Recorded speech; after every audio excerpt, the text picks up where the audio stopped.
প্রত্যক্ষদর্শীরা জানান, রোববার সন্ধ্যা 7:30টা থেকে 8টার দিকে শাহজালাল আন্তর্জাতিক বিমানবন্দরের বহির্গমন ফটক দিয়ে ঢুকে এলোপাতাড়ি ছুরি চালায় হামলাকারী। এ সময় গুরুতর আহত হন সোহাগ আলী নামে এক আনসার সদস্য। বাধা দিতে গিয়ে আহত হন আরও 2 নিরাপত্তা কর্মী। আহত 2 আনসার সদস্যকে কুর্মিটোলা জেনারেল হাসপাতাল ও আহত এপিবিএন সদস্যকে নেওয়া হয় সিএমএইচে। কুর্মিটোলা হাসপাতালে পরে মারা যান সোহাগ আলী। অন্যদিকে হামলাকারী শিহাবকে আটক করে নেওয়া হয় ঢাকা মেডিকেল কলেজ হাসপাতালে। তার সাথে কোনো গ্যাঞ্জাম না, কোনো কিচ্ছু না, শুধু উনি যে ঢুকছে আর ঢুকের পরেই শুরু করে দিয়েছে মারা। দ্রুত ঢুকলো, মানে ওনার সামনে কেউ যাইতে পারছে না। একজন প্যাসেঞ্জারও যদি যায় বলছে, তারপরেও তার মারতে যাচ্ছে। তারপর আমি ধরতে গেলাম, আমি ধরতে যাওয়ার পরে আমার চাকু দিয়ে মারতে যাচ্ছে।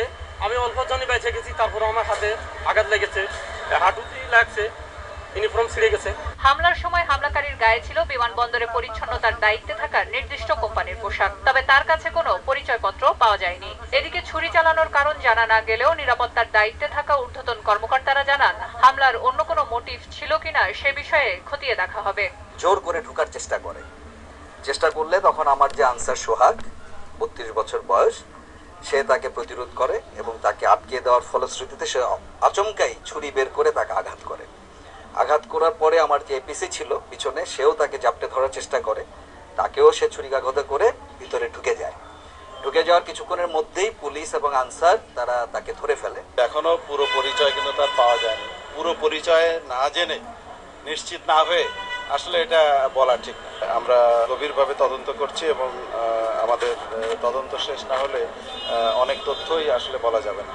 রাত 10টার দিকে নিহত সোহাগের পরিবারের সদস্যরা কুর্মিটোলা জেনারেল হাসপাতালে আসেন। তারা জানান, পরিবারের উপার্জনক্ষম একমাত্র ব্যক্তি সোহাগ 3 বছর ধরে আনসার সদস্য হিসেবে দায়িত্ব পালন করে আসছেন।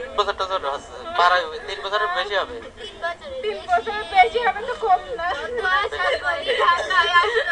পরিবার মনে করে যে মার বাপ আছে আর এই বোনটা আর এক ভাই এক বোন। আমার মাটিটা দেখবে। হ্যাঁ, ও নেই, তাকে নাই তো আর কেউ। সোমবার সোহাগের লাশ পরিবারের কাছে হস্তান্তর করা হবে বলে জানিয়েছে কর্তৃপক্ষ।